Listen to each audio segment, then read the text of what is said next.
My name is Kayla Mercer, and I was 22 on graduation day, and I should have felt only joy. I was the top student at Redwood State University, and I was chosen to give the speech. I wore my cap, adjusted my gown, and tried to breathe slowly, because my hands would not stop shaking.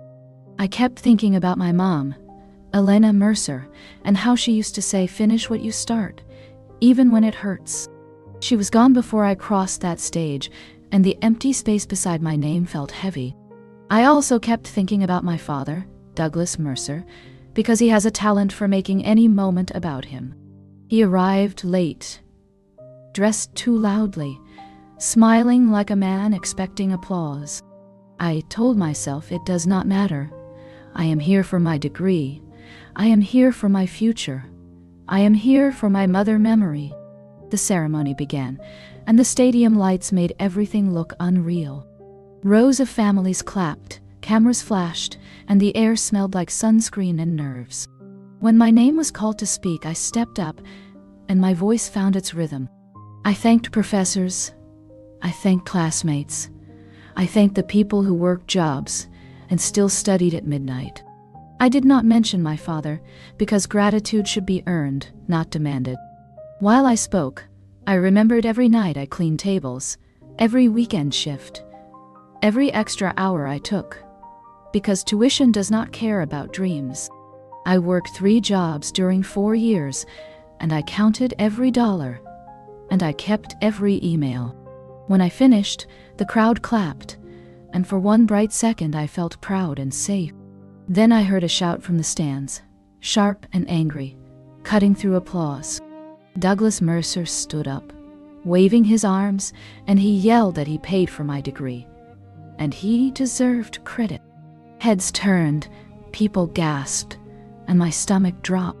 He kept talking louder, saying I would be nothing without him, saying this diploma is his achievement too. I stood at the microphone, looking out at thousands of faces, and I realized he chose the biggest stage because he wanted the biggest control. I took one breath, steady and slow, and I decided I would not shrink, not on my graduation day. Douglas Mercer kept yelling, and he pointed at me like I owed him a standing ovation. People near him tried to calm him down, but he shook them off because he wanted the spotlight. I could see faces in the front rows turn from celebration to discomfort. The dean glanced toward campus security, and the security team began moving, slow and careful. My legs felt weak, but my mind felt clear. I leaned closer to the microphone, and I said, "My father is wrong." The stadium went quiet in a way that made my ears ring. I said I paid for this education myself. With 3 jobs, late nights, and loans I will carry. I said my mother, Elena Mercer, believed in me. And she helped me find the scholarship that made college possible. Douglas shouted again, saying I am lying, saying he sacrificed for me. I did not argue in circles, I just stated facts. I said there is a record. There are emails, there are documents, and the scholarship office can confirm. I said the Harbor Scholars Program covered tuition, and my job money covered food, rent, and books. I watched Douglas' face change, because he did not expect me to speak back in front of everyone. He expected me to freeze, to blush, to apologize, to protect his image. I did not. I said if he wants credit, he can start with honesty. I said he did not pay for my degree, but he did take money that was not his, and I have proof. A wave of murmurs moved through the crowd like wind through grass. Campus security reached Douglas Rowe, and one officer spoke to him firmly. Douglas tried to pull away, but his voice cracked because he realized he was losing the room. I held my posture, and I looked at the sea of faces. I said today is about students who fought for their futures, and no one has the right to hijack that fight. I stepped back from the microphone, hands shaking, and the applause returned, slower at first, then louder. Douglas was still arguing, but his words were swallowed by the sound of people clapping for me, not for him. After the ceremony, I walked off the stage feeling like my heart might burst. My classmates hugged me, some with joy, some with shock, and I smiled because I did not want their day stained by my father tantrum. The dean pulled me aside and asked if I am safe, and I said yes. But I also said the school needs to know what happened. She nodded, and she said the scholarship office will meet with me immediately. In a small conference room, a counselor opened my file and confirmed the Harbor Scholars Award, full tuition, plus a monthly living stipend. She also confirmed something that made my stomach turn. The stipend account had been set up with a co-signer, and that co-signer was Douglas Mercer. The counselor said funds were disbursed regularly, and she asked if I received them. I swallowed hard and said I did not directly. During college, Douglas demanded $800 each month, calling it tuition help, calling it my contribution to the family. He said if I did not pay, he would cut me off, and he said he could ruin my future. I believed him because I was young, and he sounded certain. Now I realized he was collecting money while also intercepting the stipend meant for me. He took the scholarship support, then demanded more from me, and he called it parenting. The counselor's face went still, and she said this is serious. She said the university has compliance rules, and scholarship fraud is not a family disagreement. It is an investigation. She asked if I have records, and I said yes, because I kept every transfer, every message, every email. I pulled up my bank history, showing monthly payments labeled school, and I showed text messages where Douglas told me to pay or suffer. The counselor asked me to forward everything, and she promised the university will cooperate with authorities if needed. I sat there staring at the table, because the truth was sharper than any shout. My father did not just want credit, he wanted profit. He did not just steal my moment, he had been stealing my money for years. That night, I went home with my diploma in my bag, and my grief felt louder than the celebration. I opened a small box I keep for my mother, Elena Mercer, and I took out the letter she wrote before she died. I had read it before, but this time the words hit differently. She wrote that she was proud of me, and she wrote that she did not trust Douglas Mercer with money. She wrote that she applied for Harbor Scholars quietly, because she wanted my future protected. She wrote that if Douglas ever tried to take credit, I should remember that love does not demand a stage. I pressed the paper to my chest and I cried, because she saw what I did not want to see. I thought about every month I sent $800 to Douglas, believing I was helping pay tuition. I thought about how he acted stressed, how he acted burdened, how he praised himself for sacrifice. He was not sacrificing, he was feeding himself. The next morning, he called and left a voicemail saying, I humiliated him. And he said I owe him an apology. He said the crowd should have heard gratitude, not accusations. I did not call him back. I called the scholarship office instead, and I asked for the full disbursement history. They sent it, and the numbers were clear. Every payment, every date, every deposit I never saw. I also called a family lawyer referral line, because I needed to know my options. My voice shook as I explained it, but the person on the phone said a simple thing. Keep your evidence, and let institutions do what they are built to do. I looked at my cap and gown hanging on a chair, and I felt the moment split into two truths. I earned this degree, and I survived my father. Graduation was supposed to close a chapter, but it opened another. This time, the story was not about winning applause. It was about reclaiming my name, my money, and my mother intent. The scholarship office scheduled a formal meeting, and they asked me to bring every record I had. I arrived with a folder, printed transfers, screenshots, emails, and my mother Elena Mercer letter. The staff were kind, but their faces were serious, because kindness cannot cancel wrongdoing. They asked me to describe how Douglas Mercer handled my finances, and I told them the pattern. He insisted the Harbor Scholars stipend did not exist, and he insisted I still owed tuition help. He demanded $800 each month, and he framed it as responsibility. When I asked questions, he called me ungrateful, and he said he could ruin my future. The counselor asked if I ever authorized him to co-sign, and I said I was young and pressured, and I did not understand the consequences. They explained that co-signing is not permission to redirect funds, and that the university has compliance obligations. They also confirmed campus security filed an incident report from graduation day because Douglas' disruptive behavior was documented. Hearing that felt validating, because it meant the truth was not only in my mouth, it was on paper. The office asked me if I feel safe, and I said safe is a new concept in my family. They offered resources, legal referrals, and counseling support, and I accepted, because pride never paid my bills. When the meeting ended, I stepped outside into warm sunlight, and I realized something simple. The university saw me as a student, not as a daughter who should stay quiet. Douglas called again that afternoon, and I did not answer. I sent one message, short and clear. All contact goes through email. Then I blocked his number for the rest of the day because my nervous system needed silence more than explanations. 2 days later, Douglas Mercer showed up at my apartment, and I recognized his knock, loud and impatient, like a claim.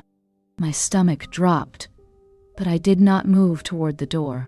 I looked through the peephole, and he was standing there with a smile that looked rehearsed. He called my name, Kayla, like the microphone was still in his hand. He said, "We need to talk," and he said he forgives me for embarrassing him. I stayed silent, because silence is a boundary too. Douglas knocked again, harder, and he said he is the reason I had a roof growing up, and he is the reason I got to go to college. I almost laughed, because he had tried to steal even my roof now. I spoke through the door, and I told him he needs to leave.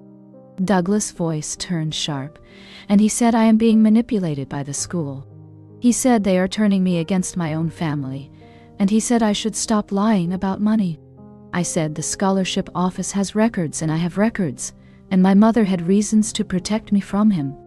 Douglas paused, then he switched tactics. He said, Elena Mercer would be disappointed in me for causing conflict. Hearing him use my mother name like a weapon made my hands shake. I told him, do not speak for her. You never listen to her. Douglas grew quiet for half a second. Then he said he will take me to court, and he will tell everyone I am unstable.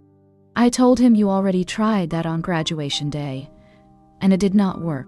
Then I ended the conversation, and I called campus security to report his visit because they had advised me to document intimidation. Douglas left after a few minutes, but he did not leave quietly. He kicked the door once, like a final insult, and that sound echoed in my chest. After he was gone, I sat on the floor and breathed, because sometimes strength looks like refusing to engage. News moves fast in a town built around a university. A clip from graduation had spread online, and people were debating what happened. Some comments defended Douglas Mercer, but many asked the obvious question. Why would a father shout about money at his daughter's graduation? The scholarship office told me they were receiving calls because public attention makes institutions move carefully. They said they cannot share details, but they confirmed an internal review was active. Douglas tried to control the narrative, posting online about ungrateful children and disrespect. He wrote long messages about sacrifice, and he tagged relatives, hoping shame would pull me back. It did not. A few of my classmates reached out with support, and one professor sent a note saying she's proud of how I handled myself. That message made me cry, because it was a kind of pride Douglas never gave. The scholarship office requested additional bank statements, and I provided them. They also asked if I had proof Douglas received stipend deposits, and I said I do not have his account. But I have the disbursement schedule, and I have his behavior. The counselor said that may be enough for a referral. When I heard the word referral, my stomach tightened. But it also felt like justice. Douglas was not being punished because I spoke. He was being investigated because he acted. A week later, campus security confirmed Douglas was barred from certain university properties. They did not frame it as personal, they framed it as safety. That night, I opened Elena Mercer's letter again, and I reread one line. Keep going, even when your voice shakes. I realized my mother gave me a scholarship, but she also gave me a blueprint. Do not let guilt become a leash. Let evidence do the talking, and let your future stay yours. A week after graduation, the scholarship office called me with a formal update, and their tone was careful but firm. They said the Harbor Scholars file showed irregularities, and they said the university must escalate. They explained that my stipend was designed to support housing and food, and it should have reached me directly. They asked again about Douglas Mercer involvement, and I repeated the same facts. He co-signed, he demanded money, and he controlled information. They requested written permission to coordinate with compliance staff, and I agreed because truth needs structure. They also asked if I could meet with a university investigator, and I said yes, even though my stomach nodded. When the meeting happened, the investigator asked for a timeline, and I gave it, month by month, semester by semester. I explained how I worked 3 jobs, and how Douglas still claimed he was paying. I explained how he demanded $800 each month, and how he used guilt like a bill. The investigator listened without reacting, then asked if I saved messages. I opened my phone and showed screenshots where Douglas threatened consequences if I stopped paying. I showed transfers, and I showed the notes I wrote to myself, because memory gets foggy when fear is constant. The investigator said the university will request documentation from Douglas, and refusal can become its own answer. Walking out of that office, I felt shaky, but also grounded. For years, Douglas forced me to argue in circles, and now the conversation was linear. It was dates, deposits, and proof, and he could not shout over paperwork. Douglas Mercer sent me a long email, and he wrote it like a sermon, not like a father. He said, I embarrassed him in front of thousands, and he said I owe him respect. He claimed the stipend money was family support, and he claimed I agreed to send him payments as repayment. He said, Elena Mercer would be ashamed of me, and he said I am being influenced by outsiders. I read it once, then I forwarded it to the investigator, because every lie becomes evidence when it is documented. Tara Collins told me to stop replying emotionally, because Douglas feeds on reaction. I followed that advice, and I kept my responses cold and minimal. When Douglas called from a new number, I did not answer. When he left a voicemail saying he will ruin my reputation, I saved it. When he texted that he will show up at my job, I notified my supervisor, and I asked for security protocols. The university investigator later told me Douglas had been contacted, and he responded with anger, not cooperation. He tried to claim the university is attacking him, and he demanded they stop. The investigator said that demand does not change the records. I realized Douglas never expected consequences because he built his life on intimidation. He wanted me alone, because alone people are easier to control. But now I had witnesses, and I had files, and I had a university that protects its funds, even when families do not protect their children. A few days later, campus security emailed me an update, and they said Douglas Mercer is not allowed at certain university events. They said the graduation disruption was not treated as a family argument. It was treated as a safety issue.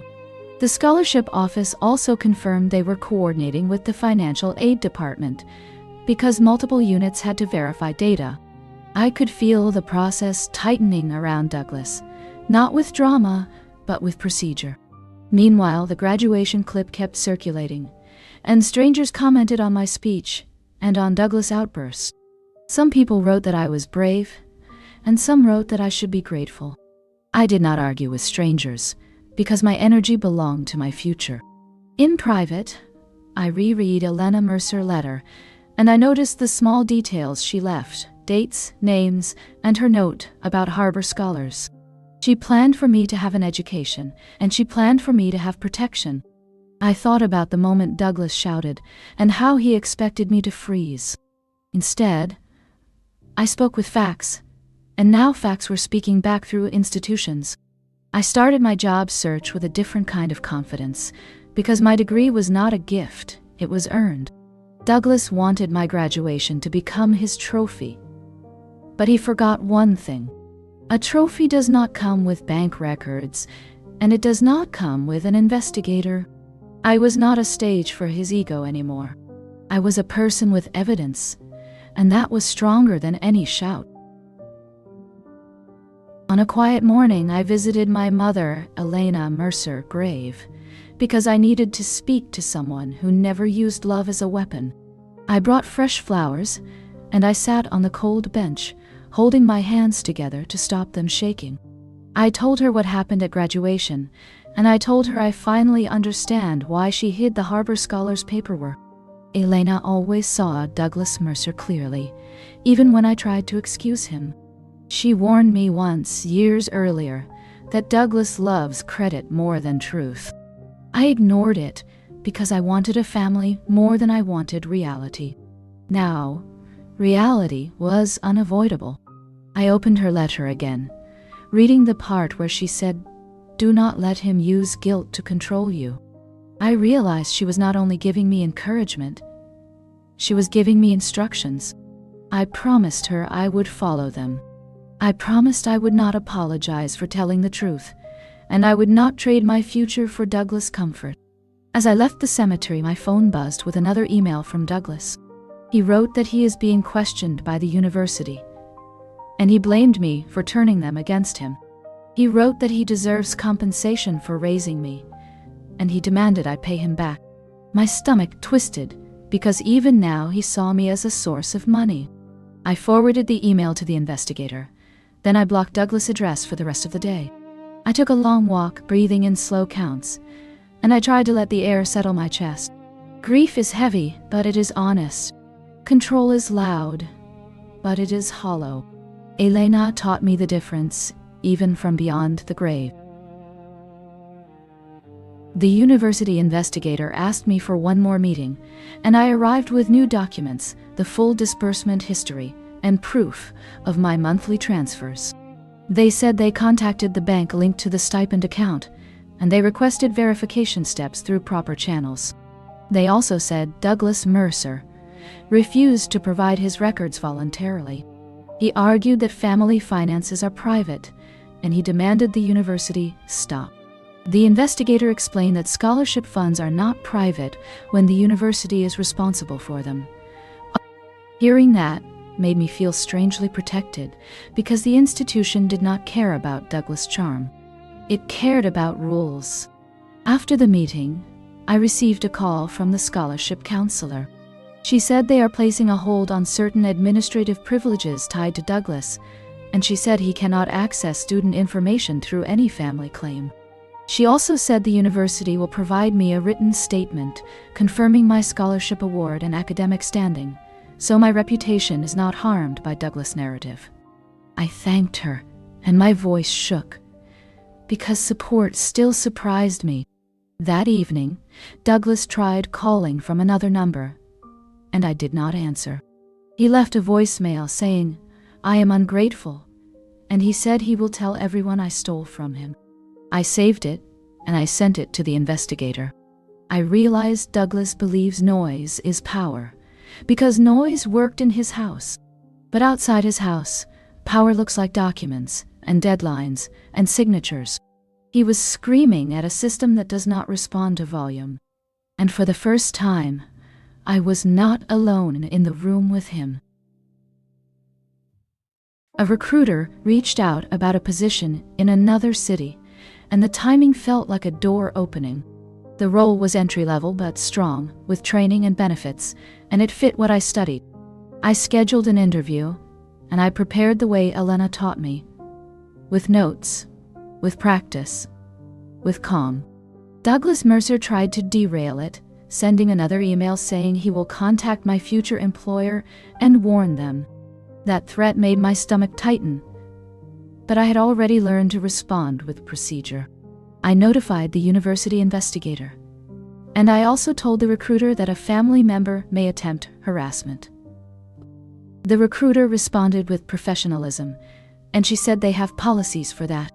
Hearing that made me exhale, because once again, an institution treated me like a person, not like a child to be controlled. The interview went well, and a week later, I got an offer. I sat on my couch staring at the email, and tears filled my eyes, because progress can feel unreal after years of fear. I thought about my 3 jobs, my late nights, my loans, and the graduation stage. I thought about Douglas shouting, and how small he looked when the crowd stopped believing him. I accepted the offer, and I began planning my move. When I packed, I kept only what mattered: my diploma, Elena letter, and a small folder of documents. I did not pack guilt, because guilt was never mine. Douglas wanted my degree to become his trophy, but it became my exit instead. And that was the part he could not stand. 2 weeks before my move, Douglas Mercer showed up at Redwood State University again, and campus security called me to inform me. They said he was arguing near an administrative office, demanding the school stop investigating him. They said he tried to claim Elena Mercer would have wanted him to handle everything. Hearing him use my mother name like a badge made my stomach twist, but it also made me certain. He was not grieving. He was weaponizing. The security officer told me Douglas was escorted out, and he was warned. They asked if I want to file an additional report, and I said yes, because documentation is protection. Later that day, Douglas sent an email saying the university is humiliating him, and he said I caused it by speaking. He said I should come to his house alone to talk like an adult. I read that line twice, and I realized what he wanted. He wanted a private room, without witnesses, where he could rewrite the story and scare me back into silence. I did not go. I replied with one sentence. I will communicate only in writing. Douglas answered with insults, then with guilt, then with threats. I saved everything, and I forwarded it. That night, I sat with my boxes half packed, and I felt something shift. I used to fear his anger because it was loud and unpredictable. Now his anger felt like a tantrum against facts. The difference was not that he changed. The difference was that I did. I had evidence, I had institutional support, and I had a future that did not require his approval. That is how control breaks, not with a scream, but with a steady refusal to enter the old game. At a final meeting, the scholarship office confirmed they completed an internal review, and they documented the irregular CO Sidner access. They said they cannot share every detail with me, but they confirmed the university is coordinating with the appropriate authorities. They also confirmed my scholarship status remains valid, and my academic record is untouched. That mattered because Douglas Mercer had tried to frame me as unstable and dishonest. He wanted to poison my reputation to protect his own. The counselor gave me a letter on university letterhead, stating my Harbor Scholars Award covered tuition, and stating my standing and achievements. She told me to keep it, because paperwork answers rumors faster than arguments. I thanked her, and I felt my throat tighten, because I realized something painful. Strangers at a university protected me more than my own father did.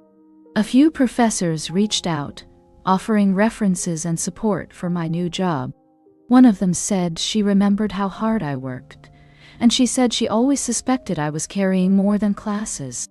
I smiled, because being seen is its own kind of healing. Douglas kept posting online about betrayal, but fewer people engaged. When your story relies on yelling, it collapses when people are tired of noise. I focused on my move, and I focused on my start date. My life was no longer a debate at a family table. It was a plan, written down, and moving forward. The day I moved, I took one last drive past my childhood house. Not to go in, but to say goodbye to the version of me that kept hoping. The curtains were closed and the place looked the same, but I knew it was not. It was a house where love came with invoices and fear. I parked for a minute, hands on the steering wheel, and I remembered Elena Mercer in the kitchen, telling me to study, telling me to rest, telling me to keep my dreams bigger than Douglas moods. I whispered, "Thank you." Then I drove away. At my new apartment, I unpacked slowly, setting my diploma on a shelf where I could see it. I pinned Elena a letter inside a drawer, because it was private, but it was also my compass. Douglas sent one more email that night, saying I will fail without him, and he said I will regret humiliating him. I did not reply. I blocked him, and I let the silence settle. In that silence, I felt grief. But I also felt relief. The story was never about money alone. It was about control, and about who gets to claim your success. Douglas tried to steal my graduation, and he tried to steal my scholarship, but he could not steal my future once I stopped handing it to him. I turned off my phone, made tea, and sat by the window. For the first time, my life felt like it belonged to me, and that was worth more than any apology he could fake. A month into my new job, my phone rang from an unknown number, and I almost ignored it. Something made me answer, and I heard Douglas Mercer's voice, softer than usual, like he was trying on a new mask.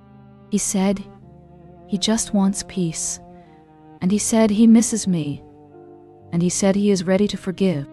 The word forgive made my stomach tighten, because he still believed I was the one who caused the damage. He said the university investigation is ruining him, and he said people are treating him unfairly. He said Elena Mercer would not want this, and he said I should call the scholarship office and tell them it was a misunderstanding. I stayed quiet for a beat. Then I told him no. I said the records exist, the truth exists, and I will not lie to protect him. Douglas sighed. Then his tone sharpened. He said, I am arrogant now, because I have a job and a degree. He said, I will come crawling back when life gets hard. I told him life was hard for years, and he made it harder. Douglas started talking faster, trying to overwhelm me, saying I owe him for childhood, for food, for a roof. I told him parenting is not a loan, and love is not a bill. Douglas went silent. Then he said he will show up again, and he will tell everyone I stole from him. I said you already tried that on graduation day, and it did not work. Then I ended the call, and I saved the time and number, because patterns do not change when you ignore them. That night, I sat with my tea and Elena letter, and I realized something steady. Douglas does not want reconciliation. He wants control with a softer wrapper. I can feel compassion without reopening the door. I can hold boundaries without hate. That is adulthood, and it is something he never taught me. 2 weeks later, I received an email from Redwood State University, and the subject line made my heart race. The scholarship office said they completed their review, and they attached a formal letter confirming my Harbor Scholars Award, tuition coverage, and compliance findings. They did not share every detail, but they stated there were documented irregularities involving the stipend access, and the matter was referred through proper channels. Reading those words felt like air returning to my lungs. For months, Douglas Mercer tried to turn this into a family argument, something private, something emotional. The letter made it official, and official does not care about his stories. I printed the letter and placed it in my file folder beside Elena Mercer note, because my mother believed paper could protect me. I also forwarded the letter to my workplace security contact, not because I expected drama, but because I learned prevention is peace. That evening, a professor from Redwood State University emailed congratulations on my new job, and she said she was proud of me for standing up for myself. I sat on my couch, staring at the screen, and I cried quietly, because support still felt strange. I thought about graduation day, the thousands of faces, the shock, the silence, and the moment I chose truth anyway. I realized that moment did not just defend my name. It changed my life trajectory. Douglas wanted to own my success, but he also wanted to own my fear. He could not, because fear does not survive in daylight. When I finished reading the letter, I did not feel revenge. I felt closure. Not a perfect ending, not a warm reunion, just a clear line that cannot be erased by shouting. That is enough. As time passed, the noise around Douglas Mercer became smaller in my life, and that was the real victory. I worked, I learned, I paid my bills, and I built routines that felt stable. Some nights, I still replayed the hospital like fear that lived in my body. The way his voice sounded at graduation, the way he pointed and claimed me. But the replay no longer controlled my choices. I kept contact limited, and I kept everything in writing, because boundaries are not just feelings, they are systems. I visited Elena Mercer grave again, and I told her I am okay. I told her the scholarship she fought for did what she intended. It carried me out. I told her I learned the lesson she tried to give me early. Love does not demand secrecy, and love does not need a stage. On the drive home, I thought about how many people stay silent to keep peace, and how peace built on silence is not peace, it is surrender. My graduation should have been a celebration, and Douglas tried to turn it into a theft. Instead, it became a turning point. I did not win because I humiliated him. I won because I refused to let him rewrite my life. I learned to keep receipts, to keep emails, to keep records, because memory can be attacked, but documents are stubborn. I learned that family can be chosen, like mentors, friends, and coworkers who protect you without asking you to shrink. And I learned that I do not need Douglas to understand. I only need him to stop having access.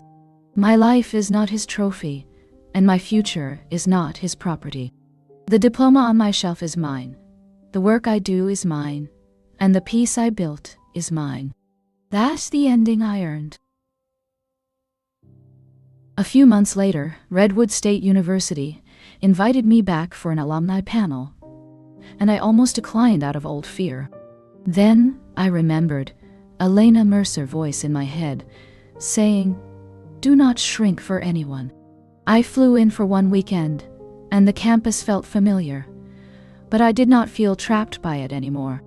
After the event, I walked past the stadium where graduation happened, and my stomach tightened for a second, then loosened.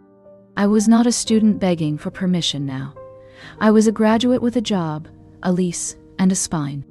As I left the building, I saw Douglas Mercer near the sidewalk, leaning on his car like he planned it. He smiled like we were in a normal family story, and he said, "Kayla, we should talk." I kept walking and I said, "No, not here, not now." Douglas stepped closer and he said he is being treated like a criminal, and he said I should fix it. I told him I did not create the records, he did. He tried to say the stipend was family money, and I said the letter from the university is clear. Douglas' eyes flashed, and he said, "Elena Mercer would hate what I became." I stopped and looked at him, and my voice stayed steady.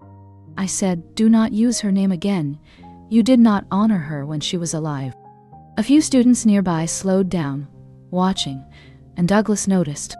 He lowered his voice and said he can still ruin me because he knows people. I said, "You have said that before, and you still lost." Then I turned away and kept walking because I had learned the cleanest power is leaving. That night, I slept in a hotel room, and I realized something quiet. Douglas could stand near a campus, but he could not stand inside my life anymore. The next morning, an aunt I rarely spoke to called, and her voice sounded cautious. She said Douglas told the family a story, and he said I destroyed him out of spite. She said she did not know what to believe, and she asked if I can just make peace. I took a breath, because I could feel the old pressure trying to return. I told her the truth in plain words. The Harbor Scholars Program paid tuition, the stipend was meant for me, and Douglas handled it in a way the university flagged as irregular. I told her I worked 3 jobs, and I still paid Douglas $800 each month because he demanded it. My aunt went quiet, and she said she did not know. Then she said, "I am sorry, but you know how your father is." That sentence used to trap me because it sounded like acceptance. This time I answered differently. I said knowing how he is why I keep distance. My aunt, said family, should forgive, and I said, forgiveness is not access. I said I can forgive in my heart and still refuse contact that harms me. My aunt asked if I hate him, and I said no, I just do not trust him. After the call I felt tired because explaining truth is work. But I also felt proud because I did not bend to keep someone else comfortable. I remembered Elena Mercer letter again, and I realized she prepared me for this. She knew the family would ask for silence, because silence is easier than accountability. I chose accountability, and I chose my future, and I did it without raising my voice. When I returned home, I unpacked slowly, like I was placing my life back into order. I found a graduation photo in my suitcase, one I forgot I printed. It showed me at the microphone, chin lifted, eyes focused, hands steady. I stared at it for a long time, because I remembered how scared I was in that moment. I remembered Douglas Mercer shouting from the stands, trying to claim my success as his property. I also remembered what happened next. The silence, the facts, and the applause that returned when the truth landed. That photo became a reminder, not of drama, but of choice. I framed it and set it near my desk because I wanted to see what courage looks like in ordinary light. Some days I still grieve the father I wished I had, and that grief is real. But I no longer confuse grief with obligation. I do not owe Douglas my peace, and I do not owe him my future. I owe Elena Mercer my honesty, because she fought for it when she was alive. I owe myself a life where love is not a bill, and where success is not stolen. When people ask about my graduation, I tell the story simply. I say my father tried to take credit, and the records proved the truth. I say the university handled what it needed to handle, and I moved forward. That is the ending I keep choosing forward. A week after I framed the graduation photo, Douglas Mercer sent a final email that read like a demand. He said I should meet him in person, and he said we can solve this quietly. He said he is willing to admit mistakes, but only if I stop cooperating with the university, and only if I stop telling the story. He wrote that family should be loyal, and he wrote that I owe him one last chance. I stared at the screen, and I felt the old pull of guilt. Then it passed. I did not want revenge, and I did not want a public battle either. I wanted safety, and I wanted my life to stay mine. I forwarded the message to the university contact, and I forwarded it to a local attorney for advice. The attorney replied that I can send one clear boundary and then stop responding. So I wrote a short email with calm words and no emotion. I said, "I will not meet. I will not discuss finances privately, and I will not accept contact outside written channels." I said any further harassment will be documented and handled appropriately. Then I blocked the address because boundaries are not debates. That night, I slept deeply, and I woke up without dread in my chest. I realized Douglas always believed I would return, because I used to return. This time I did not, and that was the difference that mattered. Near the end of the year, Redwood State University sent one more letter, confirming my Harbor Scholars file is resolved on their side.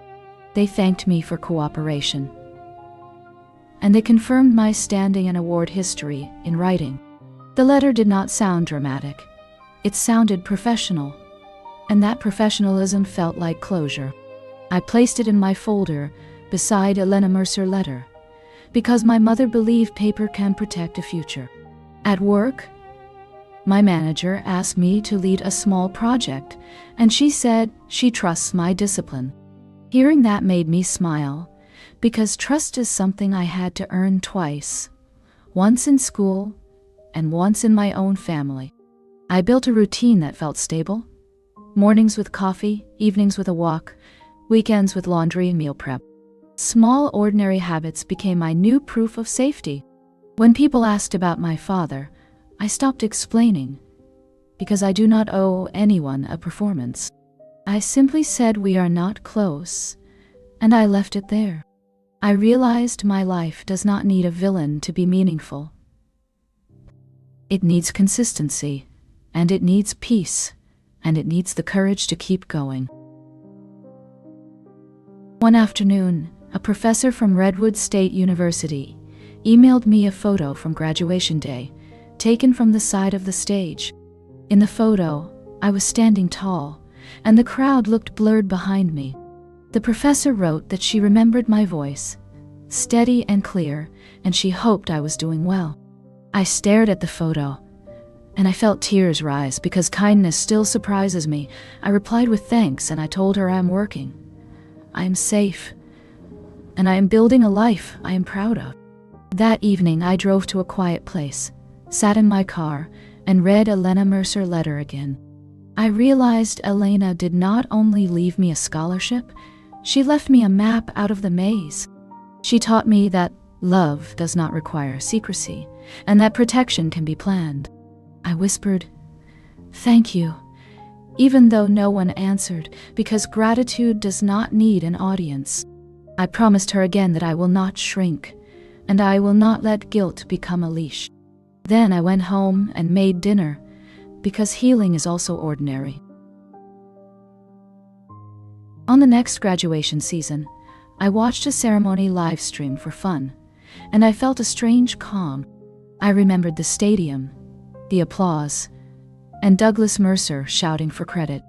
I remembered the fear, and I remembered the moment I chose truth anyway. That choice did not fix my family, but it saved my future. I learned that some parents do not want your success. They want ownership. I learned that institutions respond to documents, not to volume. I learned that your life can become lighter when you stop carrying someone else's ego. I did not get a clean reunion, and I do not need one. I have a job I earned, a home I pay for, and friends who do not demand I shrink.